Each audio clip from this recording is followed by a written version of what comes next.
Olá, meu querido aluno, tudo bem com você? Bom, espero que sim. Seja muito bem-vindo a mais uma aula do nosso curso. E nessa aula nós vamos falar sobre balanço patrimonial pessoal. Vamos lá? Então vamos. Pessoal, é o seguinte, nós falamos sobre orçamento na última aula, sobre finanças pessoais, sobre a importância de você conhecer as suas receitas, as suas despesas, e com base nisso você vai conseguir montar o seu orçamento e também o seu balanço patrimonial. O balanço patrimonial pessoal, ele vai trazer tudo que você tem de bens, seja ele de uso e bem de não uso, aí nós já vamos falar um pouquinho sobre isso, e também vai trazer todo o seu passivo, que são as suas dívidas. Por quê? Porque dessa forma, além de conseguir encontrar qual é o seu patrimônio líquido, nós vamos conseguir encontrar alguns outros índices que vão dar um retrato bem fiel do que está acontecendo na vida financeira desta pessoa ou dessa família, entendeu? Então vamos dar uma olhada aqui, ó. Ativos. Ativos é tudo que entra de dinheiro, tá? E passivo é tudo que eu tenho de obrigação para pagar. Então, por exemplo, ó, uma coisa importante, pessoal. O ativo ele se subdivide em dois, ó. Então temos um aqui e dois, que são os bens de uso e os bens de não uso. Gente, eu não tenho que explicar isso, né? Bem de uso é o que você usa. Por exemplo, a sua residência, a residência da família. Pô, você usa, né? Você mora nessa residência. Mora, então. Então é um bem de uso, né? Legal. Veículo da família. Legal.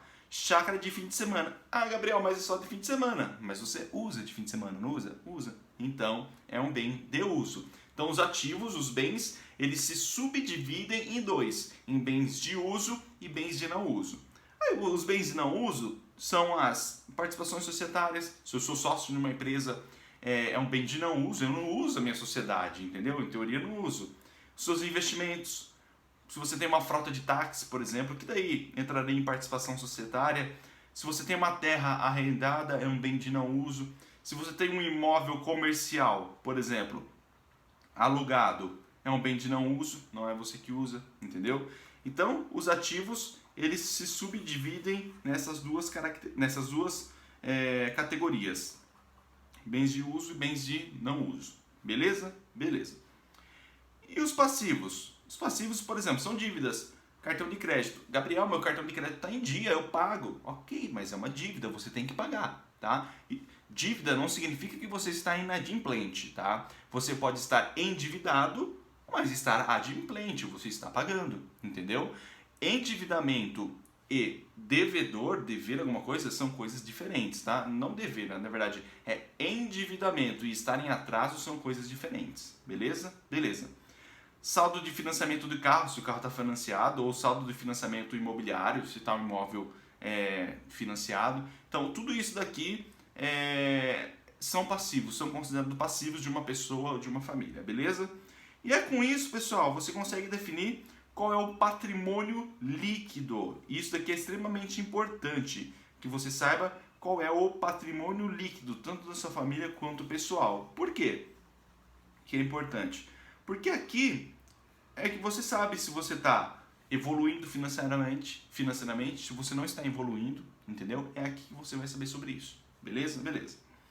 Outro ponto importante, galera, assim, de você saber sobre o seu balanço patrimonial é que você consegue enxergar alguns índices. Mas como assim índices, Gabriel?